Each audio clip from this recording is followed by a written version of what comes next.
This is Paul Dorsey, Brighton fan. You're listening to the Drunkard United Football Show. Arsenal fans need not apply. Man, this weekend must have stung a little, huh, Sammy? A little bit. How was Arsenal TV this weekend? Was it entertaining? I didn't watch any of it. I couldn't bring myself to do it. It was a very depressing place. Oh, that's right, because you and Rob are Arsenal TV on our Drunkard United Facebook page. That's for damn sure. Yes. All right, well, we're going to go ahead and get it right out of the way right off the bat, so let's start the show. Born in the land of Bowie, Maryland. Bred to be a fan of fucking Everton. Punch you in the eye and drink your rye. Sam Houston. Sam Houston? Arsenal fans have another Sam. AKA the fucking Gooner Graham. Stump of a lord. Look straight in shorts. Sam Grammy. Sam Graham. Fucking United!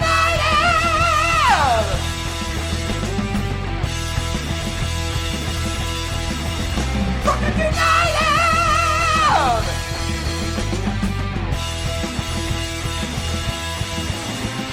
Hello and welcome to the Drunkard United Football Show, a completely biased recap of the English Premier League as told by two common American schmucks. I am your host, Sam Houston, and across the way, a man who just needs a hug. Sam Graham. Just need a nap. Fuck's sake. How you doing there, Grammy? Pretty good. How are you? Other than coughing like crazy tonight, doing pretty well. Awesome. As I cough again. We're recording at Studio H, just outside the nation's capital. You can check us out on all podcast platforms. Please be sure to rate, subscribe, review, and share with a footballing friend. Should you want to chat with us, there is many ways that you can. So, Sammy, why don't you tell the good people how they can get in touch? Absolutely. On all the social medias, we are at DUfootballshow, and then you can get in touch via email at dufootballshow@gmail.com. Also, something, a bit of a editing note as well. Apparently now in Facebook groups, like if you like the DU Football Show, you don't just automatically get an invite anymore. So Nice. Look for our closed group, which is Drunkard United FC. Yep. And ask to join. You'll be asked a few questions. What you have to realize is in that group, all we're going to do is talk shit. Yeah, So, it's Facebook bullshit, and I can't invite people from the page anymore either. That's annoying. Yeah, it's super annoying. Facebook's put a lot of new restrictions on groups. Good. Some Technically groups, good. Some groups that are having spamming problems and false news problems. Facebook has instilled a thing that if you have too many unqualified posts, is how they phrase it, then they can make it so admins have to approve every post. our shit is definitely not qualified because we're a bunch of fucking No, dumbasses. well, there's nobody making complaints and That's true. sending in stuff because our group's super freaking cool. Yeah, it's A pretty lot easy. of Don't be an pages asshole. have the admins. That's not the rule. Indeed. Rule number Stuff. 1. Oh, my balls. Right. What's rule number 2? My balls. DVAC. And rule number 3. Is DVAC. There you go. It's pretty easy. So if you want to have a fun place to talk a load of shit, feel free. Yeah. And hope you guys hunt us down and join into the fun. Sam and myself both work in the wine and spirit industry and both have a deep, passionate love for all things distilled spirits. So as the red-blooded Americans we are, we will have a drink in our hand throughout this show and every single show. Daddy found a few more of the top 20 from 2019 that we still need to drink. So we're drinking one tonight. What we got, Sam? Daddy found it. You found him. I paid for the shit. Try to take credit for that. Let's scoreboard last year's top 20 there, killer. Four Roses Small Batch Select is what we have this time. It comes in at 104 proof. This was with Whiskey Advocates 2019, number 3 on their list of the top 20. This ran me between $79.99 and $84.99 a bottle. It is bloody lovely. By the way, Blanton's last week proclaiming that single barrel was the best bourbon in the world. This is better. Yeah, I agree. We both collectively agreed that the Dewar's 21 we both felt was better than the Dickel 12-year. Mm-hmm. I would say that this is better than the Dickel as well. Yeah, I would tend to agree with that. Yeah. I mean, Dickel wasn't bad. It was good. I just don't know if it was worthy of number 1, in my opinion. A lot of caramel up front and finishes with a really nice vanilla undertone. It's big. excellent. This Yeah. is a really, really big bourbon. Mm-hmm. A little hot, but it's good. It lets you know you're drinking whiskey, but it's not overwhelming. Yeah. So over the course of the year, I found 2 more of the top 20. So we're only missing 3. One we're never going to find unless it comes to the United States, which was the The Adamans. Adamans. Well, I thought it was Adnams, like ADNAMS, something like that. But Adamans. Well, I just was confused. I don't know. We were asking for Adamans. Maybe that's why Yeah. we couldn't find the fucking thing. Oh, they knew what we were asking for. But yeah, we couldn't find it in England while we were there. Yeah. There's a Woodford Master Collection and the Heaven Hill Bottle and Bond, which I hear the Heaven Hill Bottle and Bond is damn near close to impossible to find. So we'll probably be minus on that. But good news, Whiskey Advocate just listed their top 20 for 2020. For 2020. And we have 8 of them already. Yeah. Because you and I have a problem. Yeah. We have a problem. Pretty much. we have a problem. Yes, we do. So we'll be reviewing all of those on the show as well. So Yeah, at some point or another. We'll get through them all. yeah. Well, it's whiskey. Who doesn't like to drink whiskey, right? Right. We don't like to talk about whiskey. Oh, no. God, no, never. So what's some other things you always want to do, Sam? You want to drink responsibly and find out later who the newest cunt is Heard. in our cunt of the week. Heard. Cunt alert, cunt alert, cunt alert. Have a good show, guys. All right, time to tear the Band-Aid right off. North London Derby. Spurs playing like some wild animals, Sam. No offense to animals, though. If you watch the Jose presser, you know what I was talking about. I was ranting too much. I quit. I turned the TV off. Didn't give a fuck. Spurs 2, Arsenal 0. Would you like to talk about Arsenal first or talk about Spurs first, Sam? I mean, there isn't much to talk about Spurs. They executed a perfect game plan. They soaked up all of the pressure and hit us on 2 counterattacks. Yep. They had one more shot on target than we did while only having 30.8% possession. It was insane. Yep. It was absolutely pitiful from us. Toothless, spineless, gutless. Hated it. But there really isn't that much to talk about Spurs. They defended resolutely, and that was it. They got their 2 goals, a worldie from Son, and then a real puss move by Thomas Partey for the second. Yeah. Why don't you just lay down in the middle of the field? Not even. Why are you walking off? I, for free, actually, I've paid to play soccer where I've gotten hurt. And I've hobbled back into the middle and just shouted instructions. Right. Just tried to get in the way of whatever I could. The Play was actively happening on the field, and he walks over and stands next to Mikel Arteta, thus creating a 4-on-2. Now, granted, he's injured. Well, fine. if you're going out, much. grab a guy by the jersey, take a yellow card. You're getting subbed out anyways because you're exactly. Stop the play. Just what are you stop the play. doing? Yeah. What the fuck are you doing? Yeah, that was a bit of a head scratcher. It's disgraceful. Yeah. It's not even a fucking head scratcher. You don't give a fuck. You obviously don't give a fuck. Right. You left your team on the field by themselves to fend for themselves. And this is the new signing. This is the one that's supposed to help fix everything. You hobble back and communicate. Hobble back and look, making the run there. This, that. Like you said, take someone down. Just grab a jersey. Yeah. Just grab a jersey. Take the Pull yellow. a bear Who hug 'em. cares? Yep. Yeah. Do something. Yeah, don't hurt a guy, but just take a fucking yellow, man. You don't just Take walk a off the fucking field yellow. while the fucking game's happening. It's absolutely atrocious. But we were toothless. We didn't create much. The couple of shots on target were tame at best. And it just perfectly sums up where we are at the moment. So Kane and Son again. Like this is becoming repetitive. Every week, Kane and Son score, and every week it's normally the one assisting the other.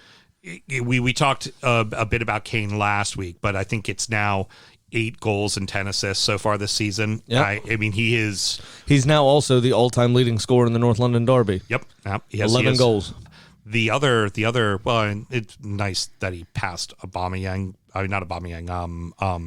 Adebayor. Yeah, because that I will take. Because Adebayor played for both teams, which is kind of fucking wrong. Yeah. Like no, you just never play for them. You could go play for whoever else you want, but never them. Like you don't. It's like once you're a Spur, you never play for the Gunners, and once you're a Gunner, you never play that's for why the Sol Spurs. Campbell hurt them so much, and he left on a free. Remember, way back when. Yeah. But it was atrocious. I just spent the whole afternoon pissed off. So along with the 60+ possession rate, didn't you have like double digits in corners and fucking? Yeah. So I'll read you off a couple stats. Arteta said in his post game that we had 54 crosses. I heard somebody else today, a pundit on TalkSport, said that we had 44 crosses. So either way, there's a lot of fucking crosses. Problem is, we have literally no aerial threat. Yeah, In it was open to no play one at all. Yeah. All of it was to no one. Well, none of them are any good at heading the ball. Right. That's my problem. Why are we playing the ball in the air through the middle against Vertonghen and Alderweireld, I mean. Yeah. And we have no Aubameyang. Yeah. He's our aerial threat. Come on. No, It's atrocious. Well, he was sneaking a lot outside the box again, trying to look for the ball and not really probing or putting himself in a position. We had 9 corners to their 3. They had 3 shots to our 2. And like I said, we had I think it was 70.2% possession to their 29.8. I think it was. I know what I'm about to say is going to hurt, but it's the truth.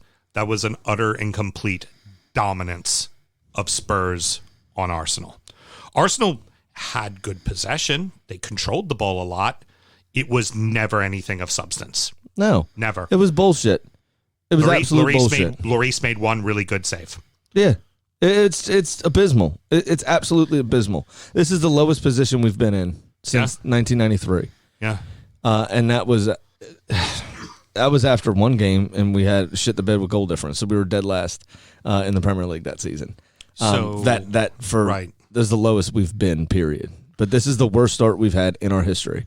And December is coming up, and it's going to be fast and furious, and it's going to be a ton of fucking games. That doesn't make it any easier. We can't score goals. But, what I thought maybe we would have some confidence after that Europa League game and all that kind of stuff, where we put 4 or 5 past Rapid Vienna.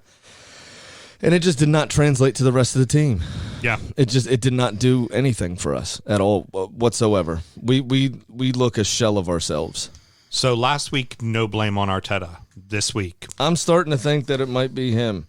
Because if we're grinding out results and we're scoring a goal or 2 here or there and getting 1-0 wins, and fine, the results are what matters. I can live with that. We were so shit defensively before that I'm okay with that. Right. But we were at least scoring goals, right? And then he comes in, wants to play organized and this, that, the other. Great. Okay, let's do that then. And it started off that way. It's what won us the FA Cup. It the Community Shield. It started us off the season pretty well. Right. And then now we're not even doing that. And we're not scoring goals. Yeah. So something here has to fucking give. And it's the tactics. Is part of it. You have to change something up. We've seen his substitutions directly affect games. They're not doing that anymore. So he's got to be under some sort of pressure. I'd have to think he has to be under some sort of pressure because this is absolutely fucking ridiculous. So let's say his losses to Villa, draw to Leeds that fortunately wasn't a loss, but very well could have been. Yep. Lost to Wolves, lost to Spurs here.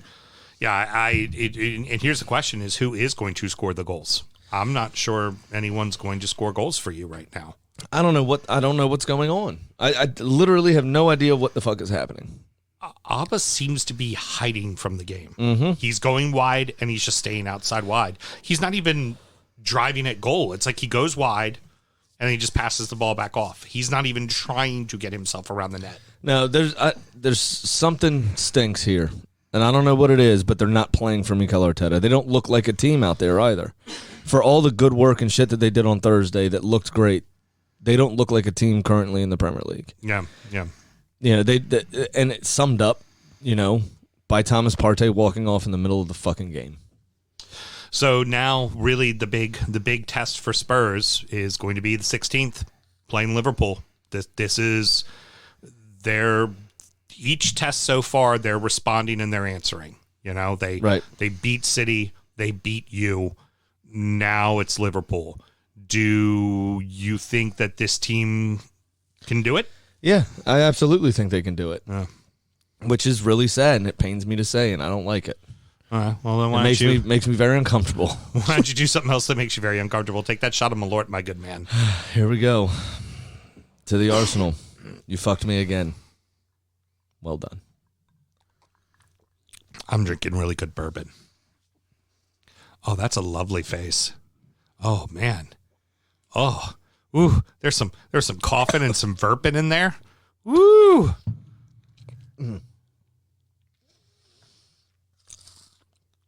Okay, go. Come on.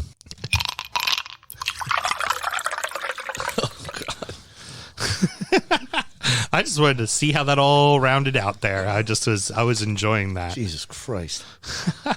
So, with a league full of, quote, parody, the top of the table is starting to look like it normally does, doesn't it? No, there's one glaring absence.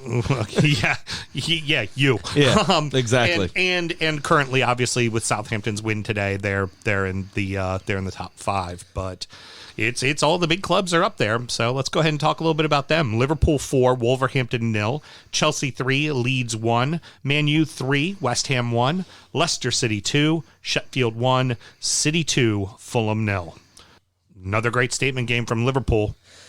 Yeah, Wolves didn't play poorly at all, in my opinion. Oh, they opened very bright. I They think really opened brightly. football just happened to them here. They were really reactive. Like I said, I don't think they played poorly, but they were really reactive. Liverpool took the game by the scruff of the neck and played some fantastic stuff. 61% possession for Liverpool, 11 shots, 6 on target, to Wolves having 9 shots with 3 on target. So they were right in and amongst it, according to the stats, right? Yep.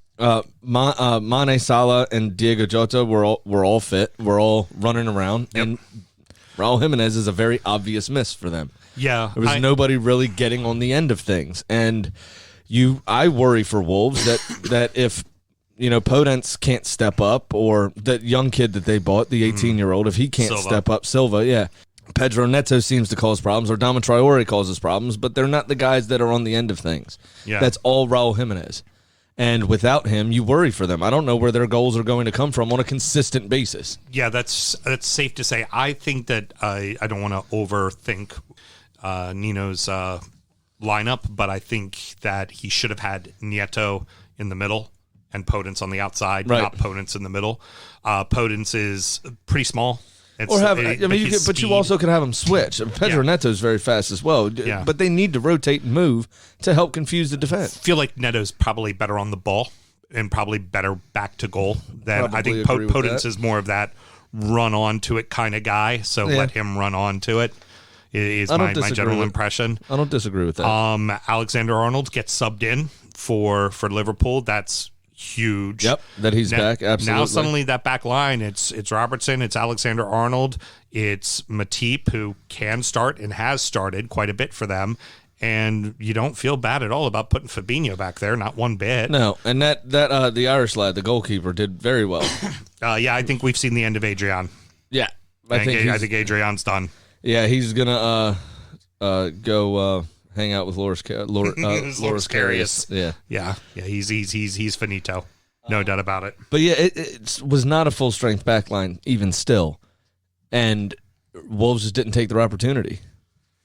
Right. Yeah, and all of the goals were decent in my opinion, except for the first one because it was a direct result of Connor Cody fucking up. Right, which in defense for Cody, that's a rarity. He tends to be very stout back there.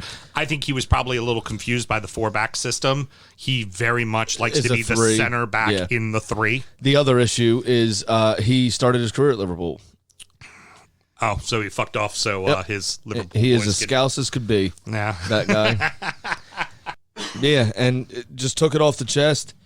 Normally, a good controller of the ball, has a great first touch, very composed. Just let it kind of run off his chest, and Mo Salah snipped in behind and got to it before he did. Just did not have a good trap. That's all. No. And Salah made him pay, and that's what's going to happen. I said that Wolves didn't play poorly in this game. They just got fucked up. Yeah. It's what happens. Liverpool were on it that day. That's it. There's nothing you can really do about it. You have those 4 guys that you can now use in any combination of 3 up top. Yep. Is really fucking dangerous. Absolutely. I know we had gotten a question a few weeks back about, would you take, Tottenham with Son, Gareth Bale, and Harry Kane? Would you take the 3 up top / 4 up top for Liverpool, or would you take the 3 for Everton? I would say probably the 4 for Liverpool because they're just interchangeable. Like the beauty of Jota is you can put him anywhere. He can play anywhere all 3 across that front line. He can play Absolutely. all 3 of those positions. Although I will say for Spurs, it doesn't even matter who the third fucking guy is, because the two of them between Kane By and themselves Son are are fucking vicious right now. Now, you remember the old Jogo Bonito commercials with Eric Cantona?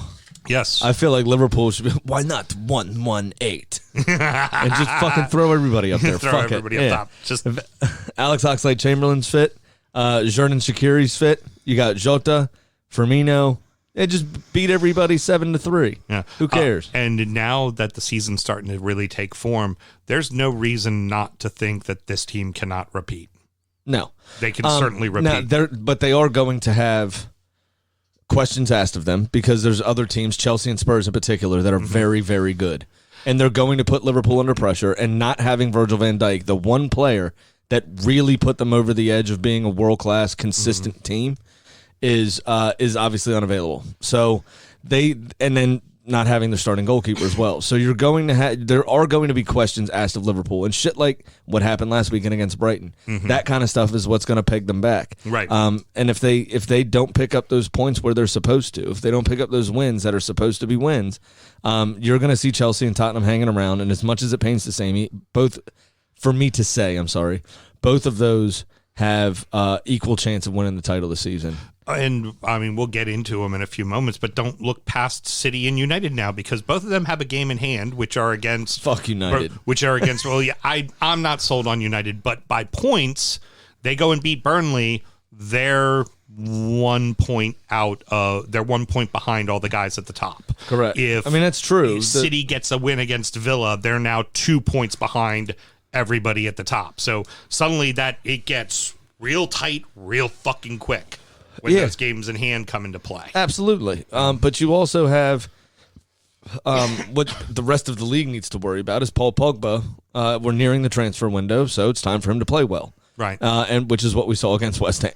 Right. Yeah, exactly. He showed up because he wants to move again. Let's go ahead and talk about that one first, and then we'll talk about Chelsea Leeds. That first goal shouldn't have been a goal for Man United. That ball was out of bounds. Yeah. West Ham's first goal. West Ham's first goal was definitely a goal. Was good. That was a good fine. goal. They played very well, and it was very deserved, and they completely dominated him in the first half. Unfortunately, for some reason, I can't imagine Ole says anything mean at halftime. I can't imagine Ole says anything mean ever. So, but for some reason, 2 games now at halftime, apparently, click, it all starts working. Right. But yeah, Pogba's goal should not have been a goal. That ball was out of bounds. That ball Henderson kicked down the line was clear out of bounds. You're absolutely right. West Ham were the better team through those opening stages altogether. But after United leveled finally in that second half, like you said, that second half was completely Manchester United. Oh, God, yeah. West Ham didn't offer anything going forward whatsoever. And United took their chances. Like you said, got a little lucky with that first one, but they did score 2 others. And I think would have won this game anyway, even if they didn't have that little bit of luck, right? With that Pogba goal, and his shot, it was a good shot. It was a great shot. Yeah, it was just the pass from Dean Henderson out of the back that went up the wing was out of bounds, as you say, by a solid yard. Moyes, after the game, said the ball was over top of his head. He was in the coach's box. He was sitting in one of those fancy chairs. How did you miss that? How do you miss and the linesman is looking at the ball coming right at him. So how do you miss that linesman? It's very strange. How do you fucking How does the miss fourth official not see it and say something to the referee? That was very It's poor. absolutely ridiculous. And also, isn't that exactly what VAR should be for a clear and obvious error? That's a clear, that non-call is a clear and obvious error. Well, absolutely, and you're looking at the goal the whole play to assure that the goal is.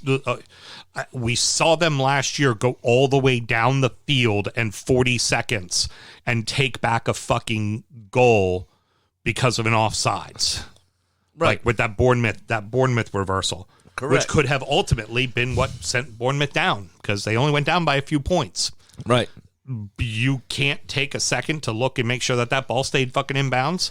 Well, they're supposed to. And, excuse me, in my opinion, it's the same phase of play, right? Because Manchester United never lost possession until the ball was in the back of the net. That long ball from Henderson went to Fernandes. Fernandes got the ball in, and then the ball was tapped out to Pogba for the goal. So It's there the was same 4 touches. It's the same phase of play, Yeah. in my opinion. It should have been looked at, and they fucked it. They absolutely fucked it. Yeah, it was very but poor. It's 2020, dude. No one is responsible for doing their own jobs or taking responsibility for their actions, and it doesn't matter. It doesn't matter. We should just come to expect this, that the people in charge don't give a fuck, and the only people that suffer are us. It's quite obvious. Fucking Dominion systems, man. It's fucking Dominion voting systems. It's all their fault, man. They clearly operate the VAR cameras and everything. 100%. So, yeah, definitely it. Now all we need is a really floozy, drunk, blonde lady to start screaming in court, and we'll be all set. Yeah, there you go.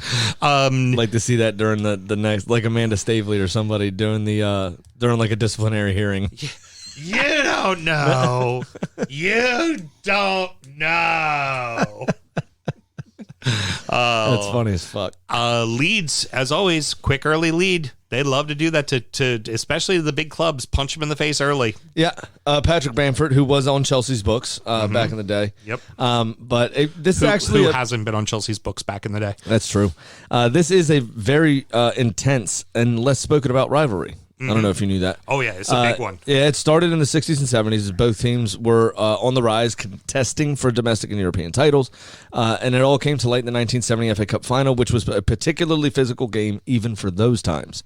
All of that, as it tends to do, especially during the 80s, spilled over into the stands, where 2 of the biggest and hardest firms in the country had a number of bouts. Yes. That would be the Headhunters from Chelsea and the Service Crew from Leeds.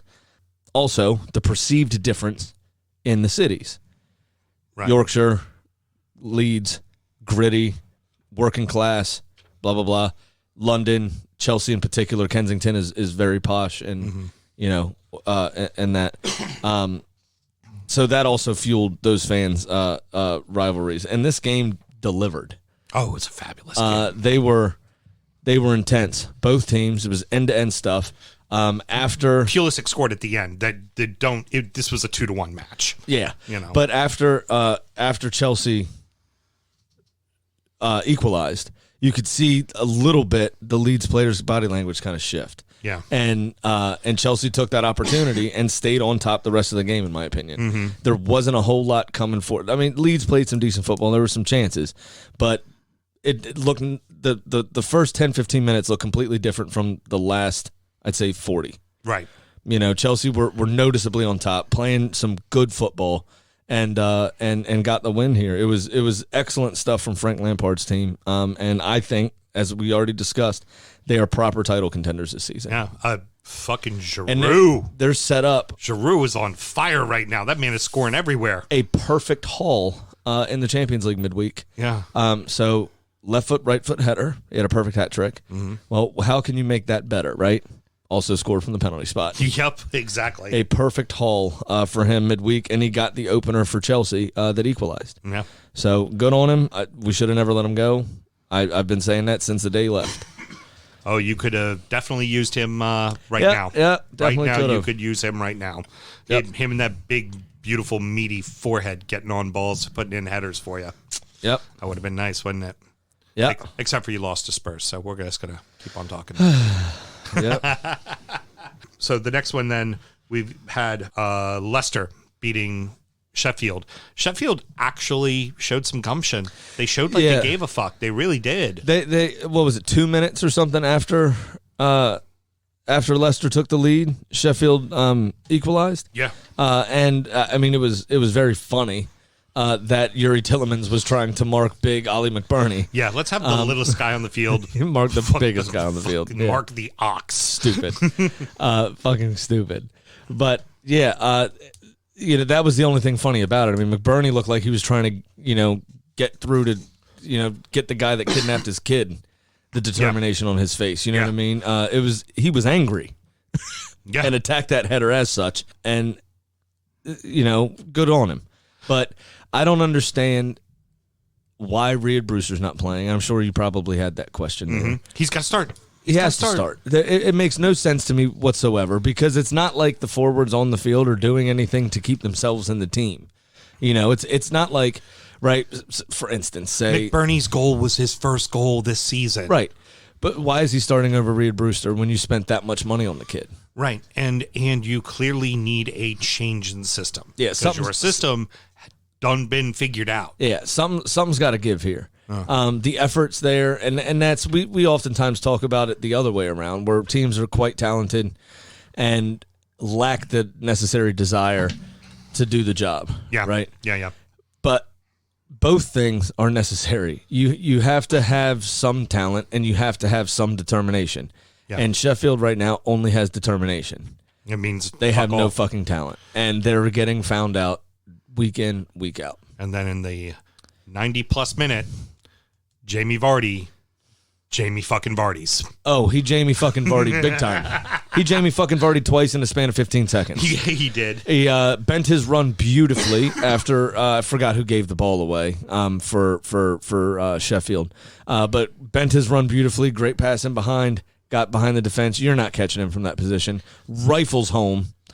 Curved it right in, perfectly. Beautiful. Absolutely beautiful. And he was so enthused by what he just did, jizzing all over the face of Sheffield United.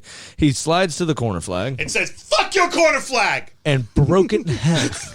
The fucking thing exploded. Did you show Melissa the picture I sent you? Fun fact, that was actually a dare by Kitty the chicken. She bet him that he wouldn't do that. And so you might have heard him yell, "For you, Kitty," as he popped through it. But I think the audio didn't pick that up for some reason. Well, probably because the thing exploded. It was the explosion of the corner flag that stopped you from hearing Normally, that. we see yellow card celebrations for removing the shirt or jumping into the stands. I've never seen one for destroying a corner flag. Literally. I mean, some people have kicked it off of the pole it's on. You know what I mean? Because it's a stake in the ground, and then the pole sits on top of the stake, right? In the hole there. So people have, kicked it. People, and it's fallen over. Oh, you come back, put it back on. No, this motherfucker exploded the thing. Someone needs to take that video and put it in the background. Whoa, whoa, whoa. Whoa. And right as he goes into it, everybody was kung fu fighting. Yeah, absolutely. It was brilliant. It was so brilliant. Eric Cantona, eat your heart out. That's how you fucking karate kick something. Okay? That's how you fucking karate kick something. I tell you, for the loss to Fulham, they needed that. Leicester, big time. And that keeps Leicester now. They're, I think, sitting 7th because of Southampton's win today, which jumped them up to 5th. But they're right in the thick of it. They're right there. I would be concerned, though, for Sheffield United, because besides that 4 minutes immediately after Leicester's goal, Leicester was on top. Yeah. Except for that 4 minutes. So I would be very worried from Sheffield United. They're constantly chasing. Yeah. They have to figure out a way to get some possession and put some shots on target and see what works, because they are found out. They are the new Bournemouth, in my opinion. Yeah. If you understand, not the way they play, but being found out, being just your tactics and your ideas have overstayed their welcome. Well, let's compare that to the former Bournemouth keeper. Aaron Ramsdale, while, quote, a talented keeper, has given up the most goals in the Premier League. Yep. Guess what he was last year? The goalkeeper who gave up the most goals in the Premier League. Guess what he was the season before that? The goalkeeper who gave up the most goals in the Premier League. See, really, Aaron Ramsdale just fucking sucks. Just because he makes a bunch of saves does not necessarily always mean they're great, because sometimes the great ones make the saves when you desperately have to make them. That's right. Final game to talk about in this segment, City. Very tidy win. Yeah, there really isn't much to talk about here. City dominated from start to finish, just couldn't finish their moves off. That's it. It's 2-0, what you worried about? Sterling's penalty was a little soft. It's a lot soft, but that's the times we're living in currently. And we'll talk about this a touch more in the final segment when we talk about the teams that are a little bit closer to the bottom of the table. For Fulham, if there's victory and a loss, this is victory and a loss. Yeah, they held out for a full 21 minutes between goals and then held out until the end of the game. Burnley lost 5-0 to this team just week before. Yep. The West Brom has now capitulated 5 goals twice this season. They're giving away a ton of goals as well. It's when you look at what the relegation battle will be, we keep harping on this. It's games like this is what keeps you up. Yep. It really is. Not letting that the goal difference is huge. It's like having another point in the bank. So I watched the match with the Fitz, the Fulham in the South crew. Okay, good. They're Yeah. fucking awesome. I love those people. They're just so fantastic. You had a complaint about them, I thought. No, it's not a complaint. They showed they were. My complaint was Specifically, you had a complaint about Jason, I think. Oh yeah, him. Oh, he's a fucking prick. Love you, Jason. The thing that they were starting to talk about little funny things that get done on Twitter with Fulham and stuff like that, and apparently Scott Parker, someone's been taking this English rap group called The Streets and like putting the background music to his pressers. And my complaint to the Fitz is why have you not told me about this sooner? I would much rather talk about this on my podcast than talk about the actual footy. Yeah. No, just footy in general. I'd rather talk about this. I got the little bit for you. This is after the Manchester City match. I suppose disappointed with the results. You're always disappointed when you lose football matches. I think you're right. I think we understood the challenge. I asked this team, I asked my team to leave an impression a little bit. Teams come here and you can come in, you can get swept away by which is an unbelievable football team in Man City. And sometimes you go through it a little bit without really putting an impression on what you can, and understand that it was a tough ask today, which we all understood, but at times I wanted us to stand up to that challenge. That's pretty funny. So then there's another one which I'll have Mel play in a second, but the one that they did last season was after they beat Brentford to get the promotion. I forget the name of the band who did it, but the name of the song is called Park Life, right? So for Scott Parker, he's like, yeah, finally get to go home and see my family and spend time with them. And in the background, you just hear Park Life. Like, it's so fucking great. That's funny. The other one is the Leicester one from last week. This is fucking brilliant. I like to think so. Look, I like this one. I can understand where people's thinking is. Of course I can. I also think that scarred a little bit. Dance to this. Helped a little bit from the last time we was here, and there's certainly a narrative. And at the same time, Do you dance party? Like we was conceding early on in the season. I get it, but look, listen. I believe If you're gonna in this team, dance, I you need a do. mink coat like Andy Brassel was I believe wearing. There's going to be struggles along the way this year, for sure there is. For sure there is. But I also believe in this team, and with a certain character, with a certain ingredient, we have quality. But I think we all realise, and we have quality more than anything, in football matches and in teams. I don't just talk about teams that are fighting relegation. I talk about teams that are trying to win leagues. That you need something extra you can't coach. That's pretty good. You can't give on a training field. That's pretty fucking good. Not your dancing. This shit. Fucking fantastic. Yeah. And that's what we need to enjoy that moment, really.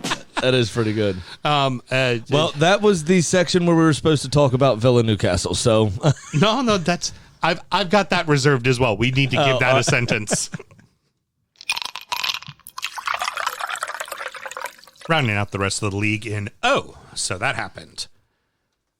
Villa Newcastle postponed. Everton 1, Burnley 1, Palace 5, West Brom 1, Southampton 2, Brighton 1. In the most Mike Ashley shit ever, the Newcastle training ground has had a full-blown outbreak of COVID-19. yeah, weren't they sharing like a paddling pool or something? I think Something like that. they were looking each other's faces. They were fucking sharing spoons. They were fucking. Don't. Was that fucking sharing spoons or fucking comma sharing spoons? Fucking comma Sharing spoons, the poor man Sharon Stone. That's funny. Yeah, she's At least it's not Karen Forks. Yes, she's the Geordie. She's the Geordie sex symbol. Oh God, I'd hate to see what that even looks like. Sharing spoons. So what I will say about this game, because it probably would not have been entertaining, what I will say is I didn't know this. I found out that Kazoo is a used car dealership, and how the insurance has allowed them to sponsor Jack Grealish is beyond me. As many times as he's been pulled over for drink driving, So probably think that He was just returning a slipper. hey, well, then I think about it. It's probably a good thing. He buys 3-4 cars a month since he wrecks them all the fucking time. right? So Mel, did you have to do a shot of Malort this week? No, because I kept looking for my game and couldn't find it. So And And my team drew, which is what we're about to talk about, so I don't have to do a shot of my Lord. You know who did have to do a shot of my Lord? Well, we already did it. So Mr. fucking Driver over there. There's So no spoiler alert. It already happened. Yeah. Well, the other thing that's funny is Villa are the only team that have had rest. Yeah. They played 9 games in the space of everybody else playing 11. What will be funny, there's a little graph going around, and we'll talk about Everton right after this. Everton, Burnley. I thought we had a commercial or something. Showing the upcoming holiday window. Yeah. Average number of days of rest between games. Mm-hmm. Everton, United, City, Newcastle, who all obviously are playing in the League Cup quarterfinals as well, are Tottenham as well, all have only 2 games, average of 2 games rest between each game they have to play. Am I still in that competition? I think you're out. I think we got knocked out by Liverpool, maybe. Yeah, I think, but that Liverpool got knocked out. No, we beat Liverpool and then lost to them in the league the following Saturday. Yeah. We played them 2 in a row. Yeah. I think we're still in it. We'll double check. I don't know. Who cares? We're going to lose anyway. It doesn't matter. But guess who has the largest gap of games with rest? Liverpool. At 4.5. Wow. Really? More than double what the top teams. And yet, I guarantee you we will still hear fucking Klopp bitch and moan Of course. about only having 4.5 days rest. Absolutely. Yeah. And not even mind that the other people have way less than they do. Hey, I saw a funny picture on Facebook earlier today. It made me think of, it didn't make me think of you, Mel, but I thought of you when I saw it. It's not about you, but it's just something you'd say. It was a mugshot of a woman, and it said, "Weedhead, tramp." And then the caption that my friend wrote, I said, it didn't make me think of you. I thought you would appreciate the photo. And then the caption said, "What's wrong with this? She sounds like fun." She sounds like a good time. Sounds like a great gal. Yeah. Sounds like someone I would like to get to know better. You said I mean, don't threaten me with a good time. right? You said big gap, and for whatever reason, that's what I thought of. Heard big gap. Yeah. So Everton tied Nick Pope 1-1. Yeah, basically. Burnley really didn't offer much here, did they? They scored that goal and said, fuck this. In the 30-minute mark, we're going to start milking the clock and roll it around on the ground and switching the throw-ins. Yeah, that was terrible. Oh, fuck. Like, seriously, at the 30-minute mark, they were already wasting the clock. I forgot about that, and I need to revisit something. Uh-huh. Hector Bellerin this season is like 7 foul throws. Yeah, he had does. another one this past weekend. Against Spurs yesterday. Which was funny, and they didn't call the one on Lo Celso where his foot was like up by his back when he threw the ball. Yeah. I was fucking annoyed. You're a professional goddamn footballer. The 2 things you should be expected to do: be able to use both feet and throw the fucking ball in appropriately. Right. Jesus This Christ. is not Soccerdome and Jessup where they do not call throw-ins until I on the sidelines go, Garfield, are you going to call at least one illegal throw? Very next throw-in, he calls it, goes, I've called it, and then that's it. Fucking hell. It's atrocious. Pope had some dandies. Oh, Yeah, he had some good saves. whew, he had some He did great have some good saves. saves. What's positive for you guys is, the way in which you control the game. However, that being said, Got to score. you have to take your chances. Hey, And now Nick Pope stood on his head. He was immense in this game, and the reason that Burnley stole a point. And I do believe they stole a point because you all deserved all 3. how does Gylfi not score in the 90th minute? That people are trying to say the ball got caught underneath his feet. It was right on his foot. It's perfect for him to shoot. He just kicked it at Pope as opposed to fucking putting, I don't know, the slightest lift to it at all. Like this slightest lift that's in the back of the fucking net. Right. That was, and again, it's just the ongoing saga for me that is fucking Gylfi. Like, I just see him on the pitch and he drives me fucking insane. Just drives me But then fucking other batshit. times he plays well. It's really weird. So when we were there, Yeah. he was completely anonymous. Yeah. Didn't know what position he was playing. We couldn't tell, and it Right. looked like he didn't know. Right. Did not affect the game whatsoever. But then he turns out, what was it, a couple of weeks ago, scored a goal, created, had an assist, and created a bunch of chances, and looked like a world beater again. Yeah. I don't know what's going on with him. He blows very hot and very, very cold. Yeah. And this was one of those times he was on the cold end. Yeah. Yeah. Yeah. It's for somebody that was so good with Tottenham, with Swansea, and then started off with you guys in a blaze of glory. Mm-hmm. Is now, I mean, he's the football equivalent of having dementia. It's like half the time he doesn't know what the fuck he's meant to be doing. I don't think there's any system that Carlo runs where this player Where he fits. Yeah. at all. You're absolutely right. You're 100% right. The sooner we can offload him, the better. I mentioned it briefly last week, but there needs to be backups because, like, Bernard is. I like Bernard. I like the guy. I like the player. He's not the size physical enough to handle the Premier League, and it's what happens when you do smack all the time. It's him and guys like Gylfi that are your guys off the bench. It's got to be better. Yeah. It's got to be better. Another sneaky good week out of Iwobi for no good reason whatsoever. Apparently, he's a wingback, and we never knew it. Well, so his defending isn't great, but he works hard.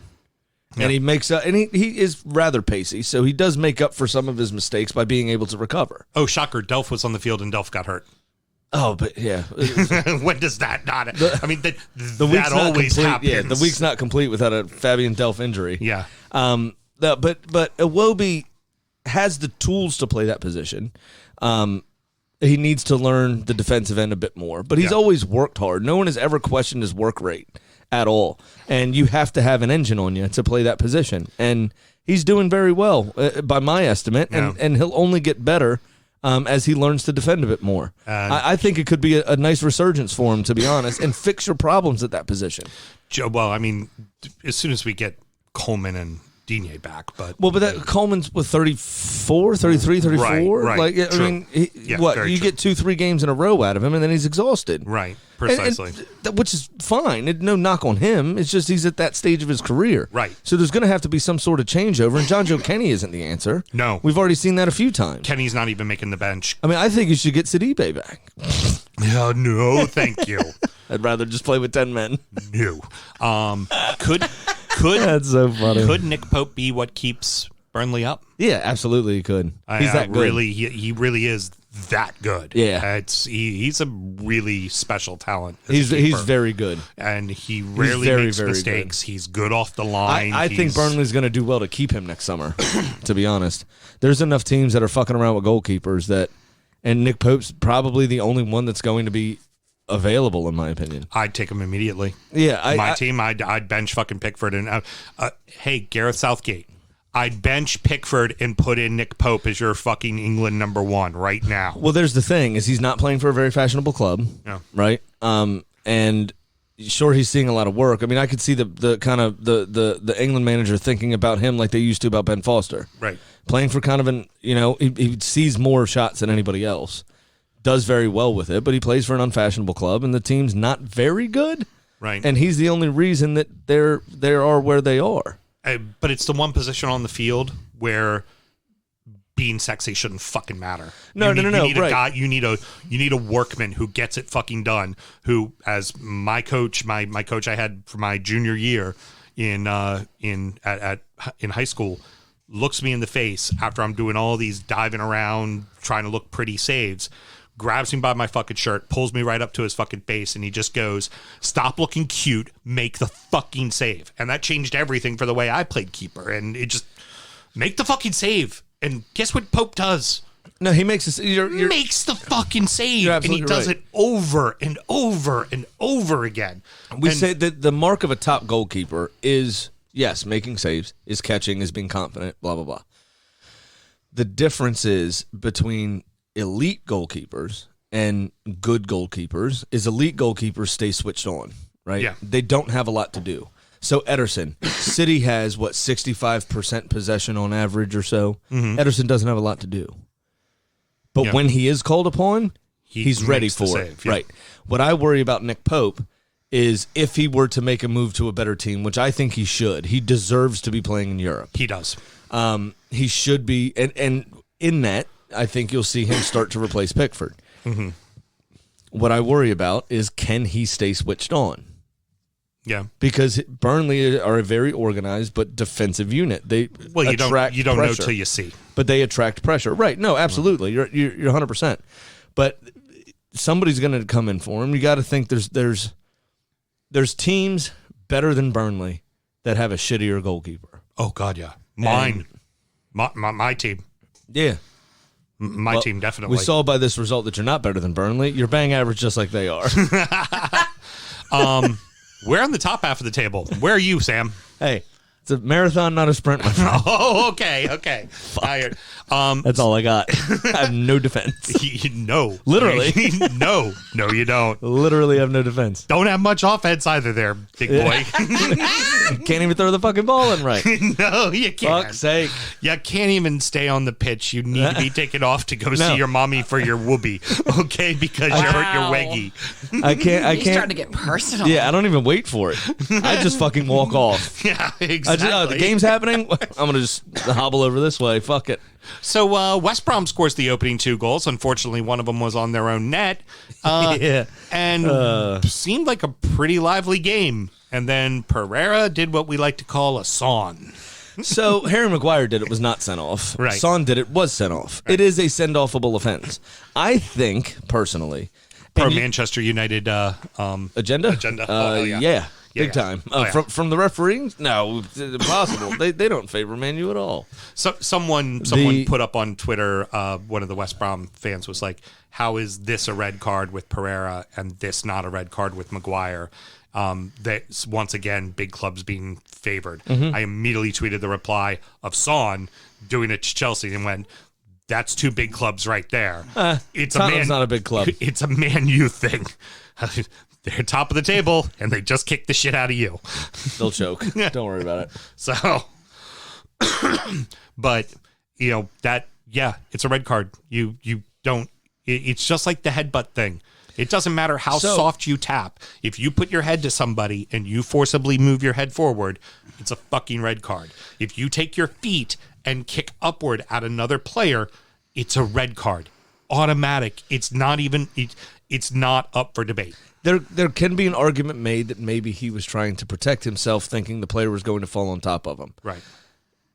Except he didn't. Right. Well, and at that you would point, think then the legs would be going backwards to stop themselves from falling. Well, he was trying. Yeah, no, right. He was trying to hold that player up from falling on top of him.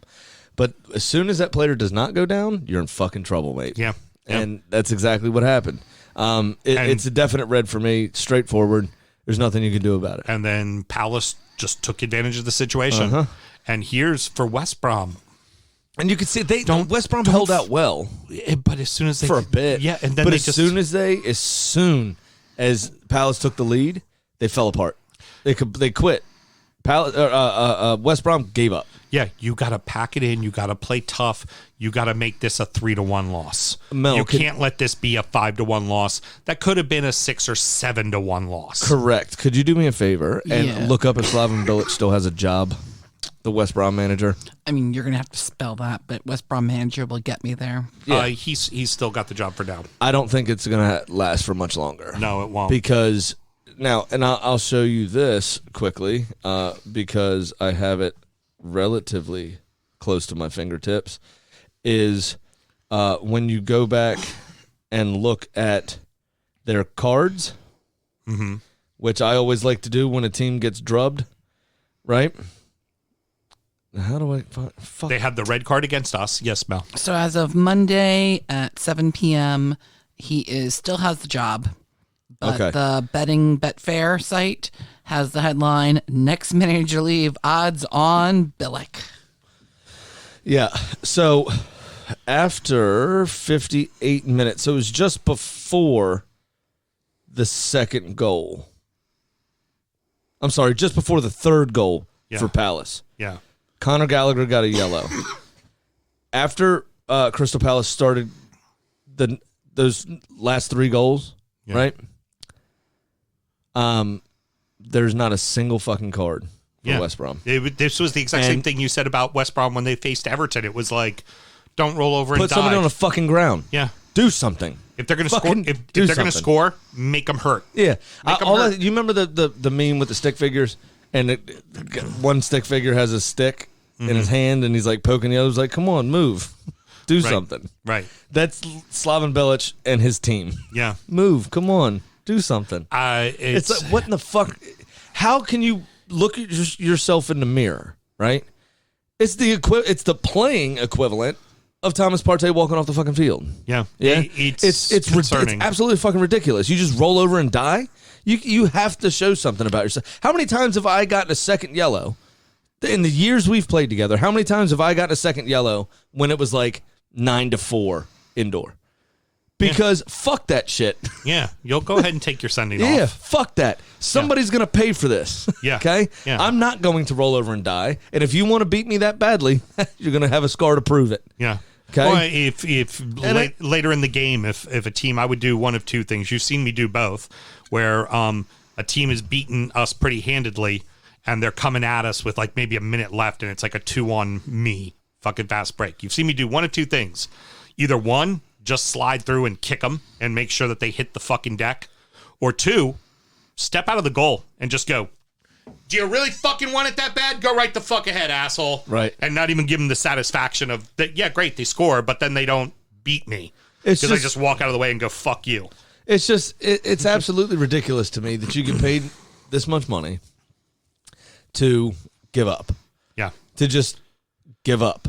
And then they play games where they're so hustle and they work so hard. It's ridiculous. I think Slaven Bilic has lost the dressing room. Yeah, I would tend to agree as well. They aren't playing for the shirt. They aren't playing for him. They aren't fit to wear the shirt, in my opinion. It's absolutely fucking ridiculous. Maybe he's meant to be a championship manager. That's maybe where he's meant to be. Could be. Him and Neil Warnock. Did you hear his comments? No, I did not. Quite funny. They were at Stoke, and they had some temporary changing room facilities that we couldn't even social distance because they were so small. Right. So there's dirty. There's water all over the floor.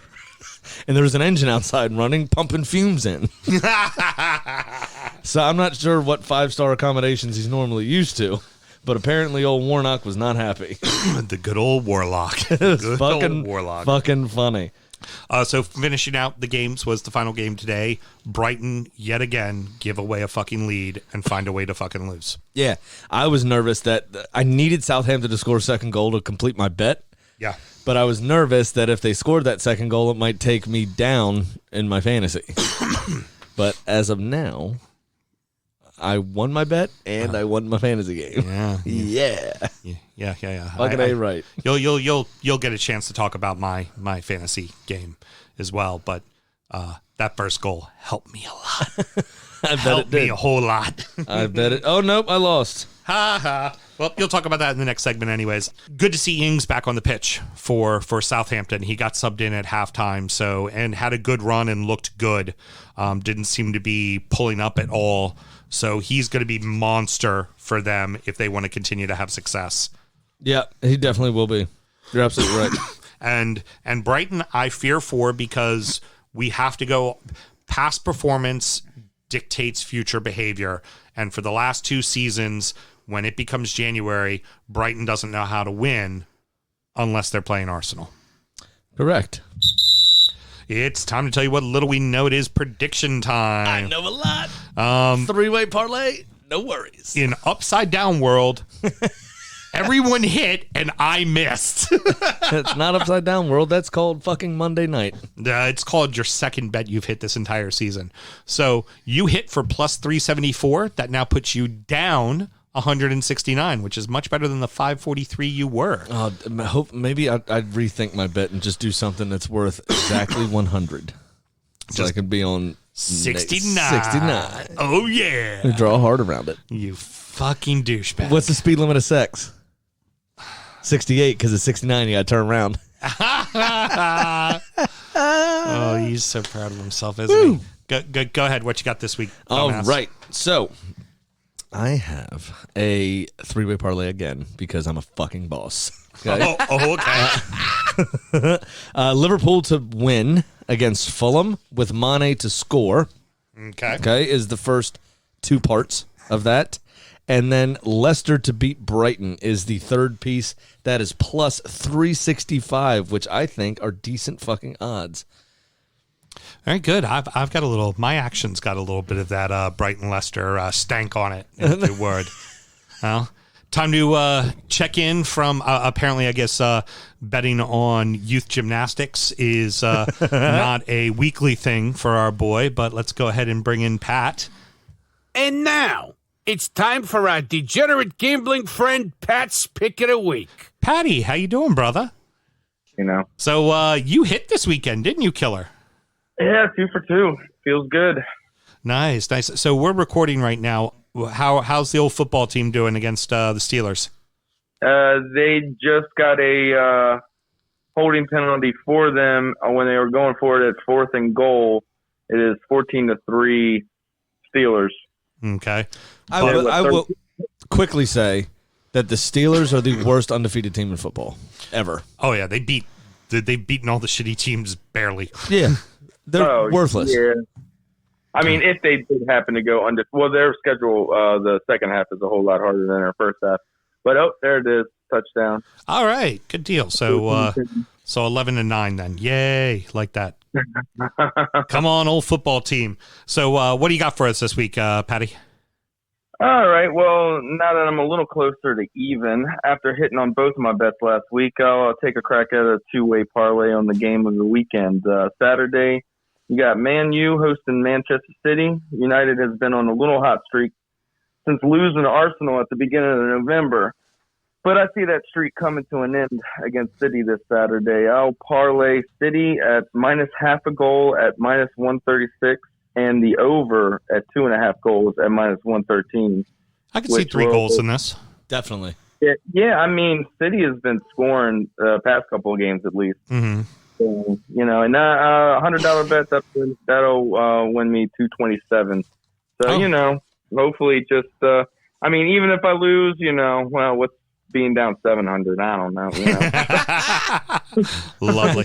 Well, you guys just got to keep picking away. I mean, understand. You can't be a betting genius like myself, like Sam Graham. You can't be a betting genius like me. It's the second fucking bet you've hit this whole season, and I'm only down 100 and change.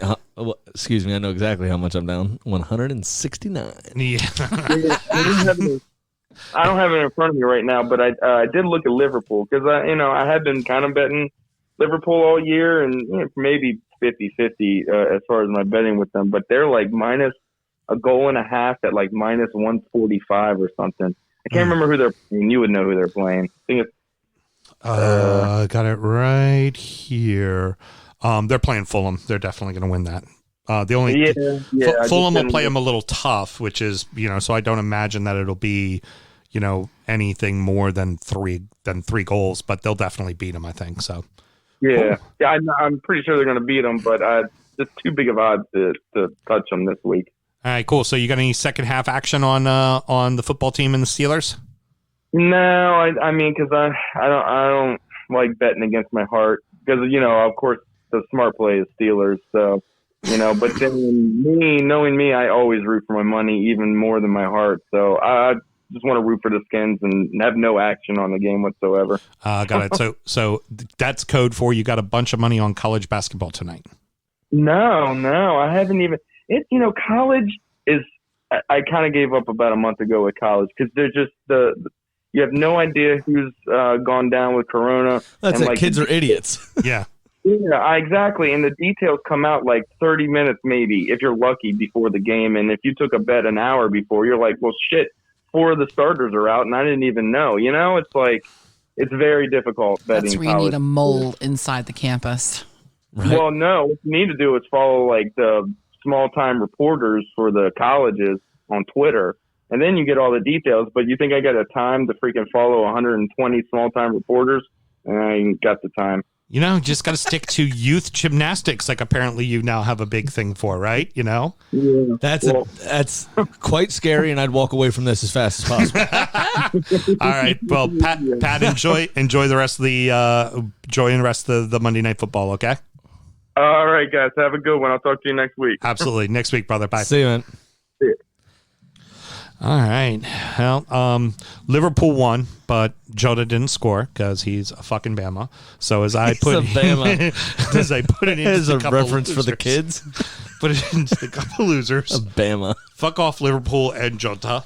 So feed the couple losers, and he will be happy. You're too late. I've already fed the cup losers. You can't take a picture, Melissa. Sorry.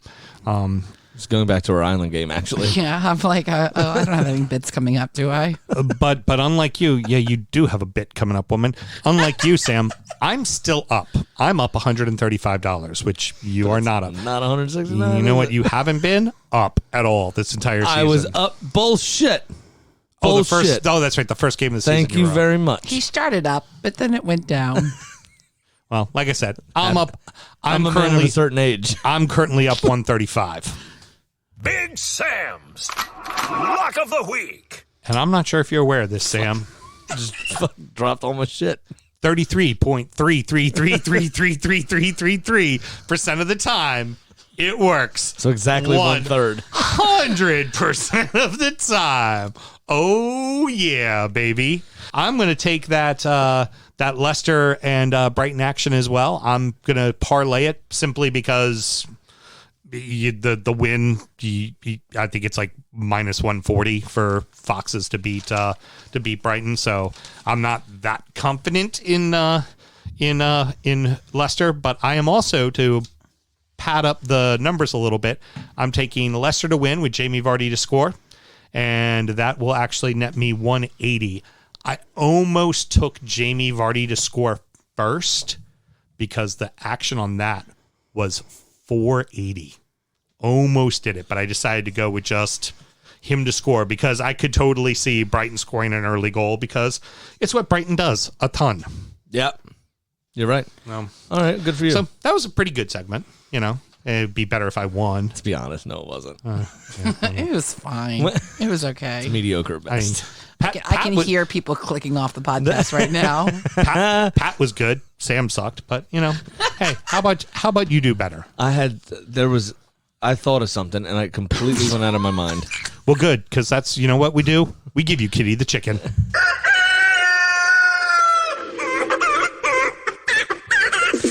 Well, Kitty hit this week and is inching towards Mount 500 at 5/6. So this week, I gave her Palace, hosting Tottenham Hotspurs. Now, Kitty pulled up her Amazon Prime account. Kitty got a Prime account? Yeah, we used her password. Oh, no shit. And showed me the episode of All or Nothing, where Daniel Levy and Jose Mourinho made the deal to move Christian Eriksen to Inter Milan. Now, if you look closely, it's in the corner of Kitty's in the corner of her workstation, crunching the numbers to get the deal done. I remember seeing that, her little beak poking on the adding machine. Yeah, you need to go back and rent it and look. Yeah, you can see her in the corner. Seriously, go and look, and she's in the back corner just poking away. If there's one thing, adding machine, that really dates yourself. He's going backwards in time, Bama, and then adding machine, and next thing you know, we're just going to be having the spokes on the abacus. Hey, shut up, Jackaloon. Kitty gets deals done. Yeah, Kitty also pecks stone tablets. She walked down with Moses. I mean, duh. I mean, Kitty is timeless. Kitty is forever. So clearly, Kitty is choosing the Spurs here. Very nice. I can't wait for the next season of All or Nothing when it's yet again nothing. And so, everyone, please always remember to gamble legally and responsibly.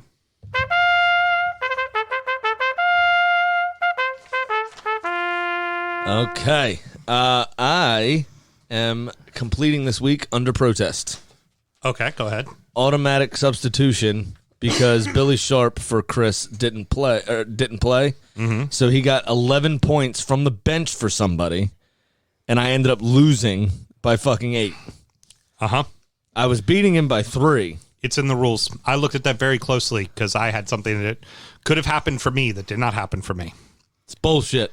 If a player doesn't play and you have a player on the bench who does play, that player gets subbed in. Fuck that. I don't like it. I'm playing this all under protest. Okay. Chris beat me 35-27. Alberto took Taylor out. Easy stuff. Taylor is the Fulham of our league here. Heard Fulham.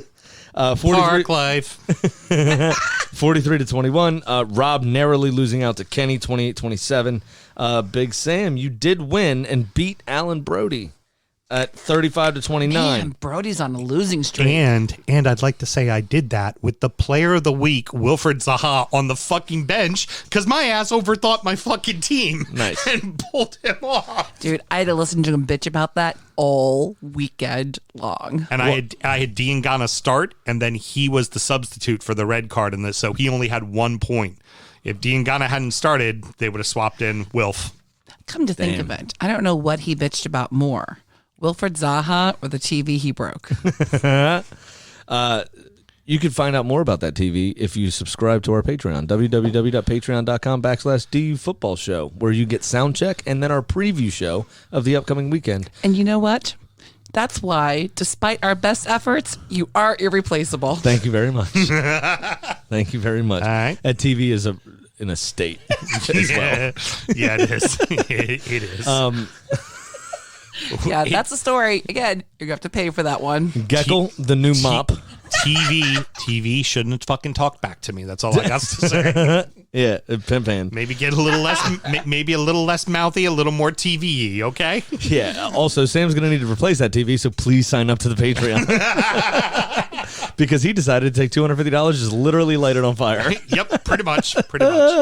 Anyway, David Geckel is becoming the new mop as Elliott wiped the floor with him 36-17. Kenny beat up on Lindsay in a rather ugly domestic violence situation, 50-36. Wow. Smokey 29-21 over Ray. And then, Jesus, the big winner of the weekend, 56 points. JB McConville beating out Russ, who is the Sheffield United of the podcast. Yes. So that leaves us quickly. I'll give you the top five. Alan's still on top at 9-2. Smokey at 9-2, tied only in second place by 9 points. Do you know what those two both have in common? What? They both lost to me, motherfucker. There you go. Ray up to third. Wow. Elliot in fourth, and Villagirl, Miss Lindsay, Your Highness, is down to fifth place. I'll go through the rest of them. Big Sam in sixth. JB up to seventh. Alberto in eighth. I stayed in ninth. Kenny up to 10th. Keith is up to 10th. Taylor down to 11th. Rob down to 12th. Kenny up to 13th. Chris up to 14th. Russell down to 15th. And Geckel still sucks at 2-0-9, rounding out Fantasy the golf league. in your future, killer. Fantasy golf in your future. Yeah, it's going to be a joy. All right, well, that's going to wrap it up, boys and girls. Sammy, any parting words? Yes, I do. We missed last week. Happened, I believe, on Monday, and we just missed the news. It did. We talked about it on Injury Time, but Papa Bouba Diop passed away. Fulham, Pompey, and West Ham legend. One of my favorite players from back in the day because I loved his name, honestly. It was my first foray into the Premier League, and he was at the time playing with Pompey, I believe. Mm-hmm.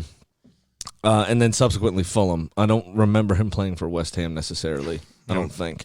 So when West Ham did their minute of celebration for Diego, where everybody was applauding for Diego, they would do like 10 seconds of Diego, and then it would cut off and do 3 seconds for him, and then 10. It was very touching to see. It was very well done. Very well done.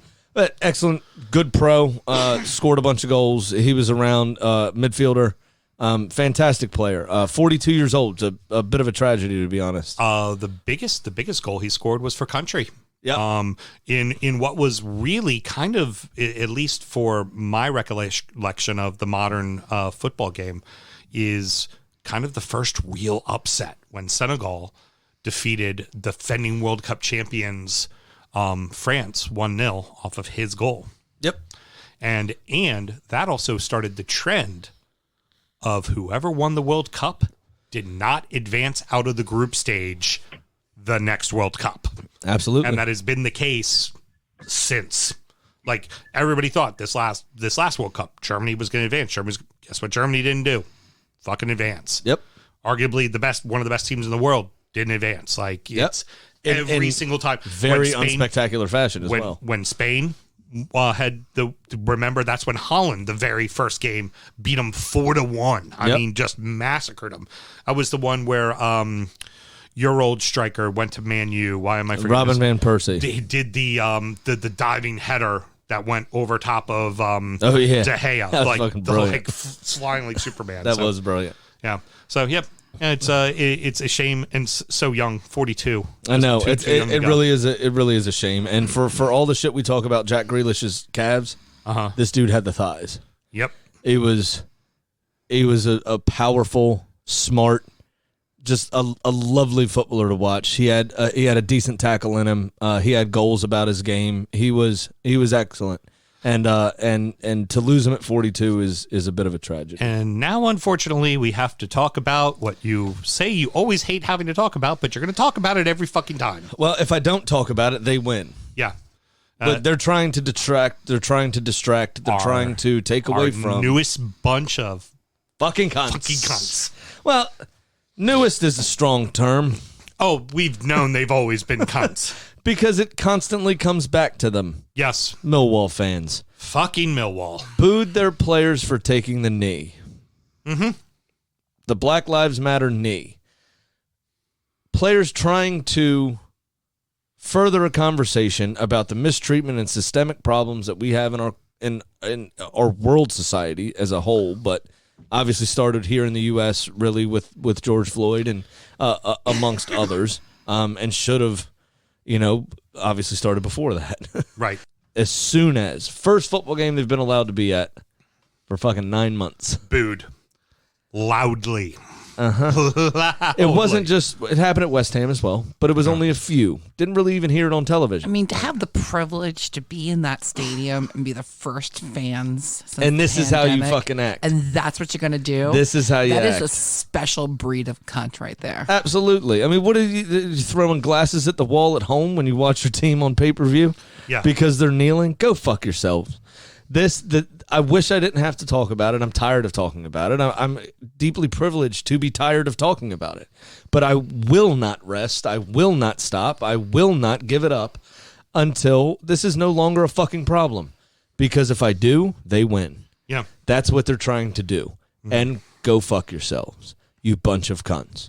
The same thing I'll say to the people on social media that decide when a club changes my club in particular, change their crest to their profile picture to the crest with the LGBTQ plus flag behind it, the rainbow flag, in support of the Rainbow Laces campaign. Right. All of the captain's armbands you may have noticed this weekend were rainbow. By the way, that's voted upon by the players' union. By the players' union, yeah. So the players on the pitch want to do this. Now, I'm sure there's some who don't, but this is something they vote on. This is something they all agree to do. Yeah, and the amount of Christian and Muslim in particular cuntbags that decided to take judgment away from the Almighty, which both of their faiths say that they don't have and their Almighty does. They decided to take judgment into their own hands and withdraw their encouragement from Arsenal because of supporting the old gays there. Go fuck yourselves. Do it for the real reason, because Arsenal fucking sucks. Go fuck yourself. One particular comment that I found rather poignant and makes sense. I just don't want it shoved in my face all the time. Why are you trying to shove this down our throats? Did this post make you suck dick? Because if it did, you might just be gay. Right. And they're trying to support you. Right. Fucking hell. And then the Millwall supporters group puts out a message of, we did it because we want to actually end racism in the streets. Well, fuck off. Well, here's the thing. And there's evidence of this, right? Les Ferdinand, QPR doesn't take the knee. Mm-hmm. They have also hired and promoted multiple black people within their organization. They have many reach out programs in their neighborhood and in their town. Section of London, not town, in their area, right. Over there in Kensington. They do multiple things that show that the club isn't racist and that the club is actually making change and doing things the right way, right? So he said, we're not taking the knee. For me, it's an empty gesture. We're going to actually show you what the fuck we're going to do, and we're going to do it.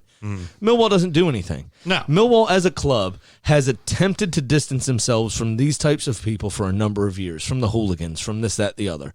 And time again, we come back and we have this discussion, and it has to do sometimes Chelsea, sometimes, a fan base here or there with other people.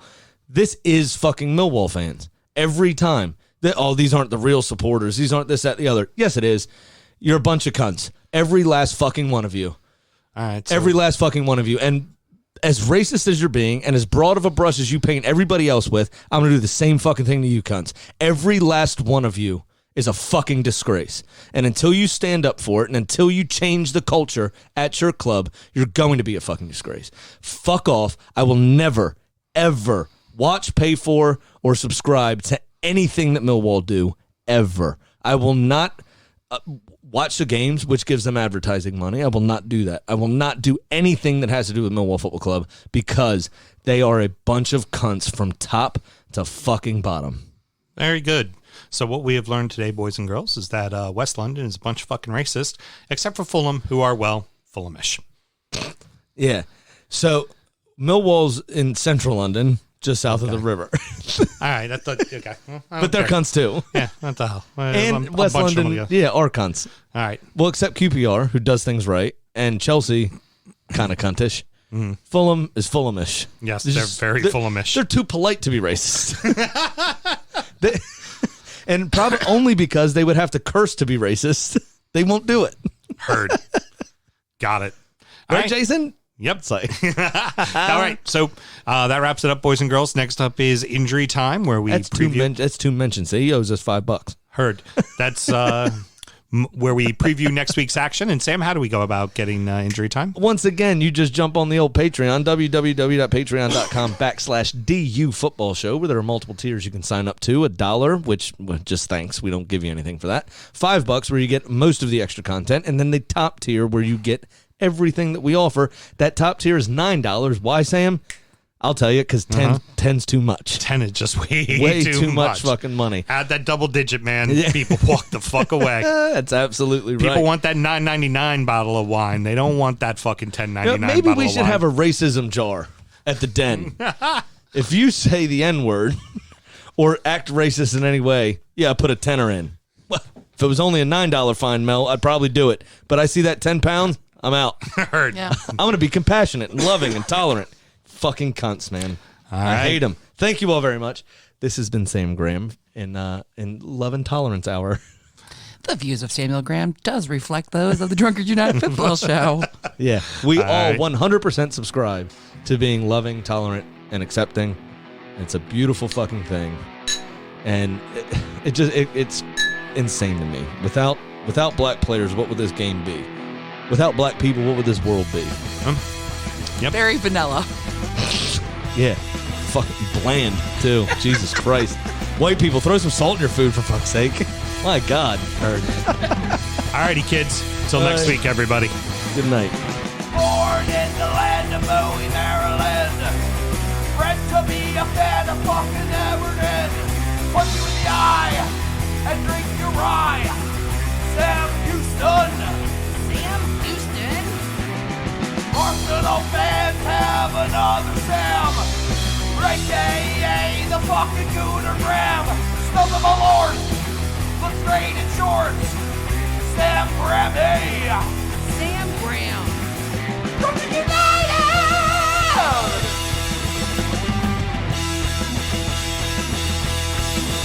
Drunkard United!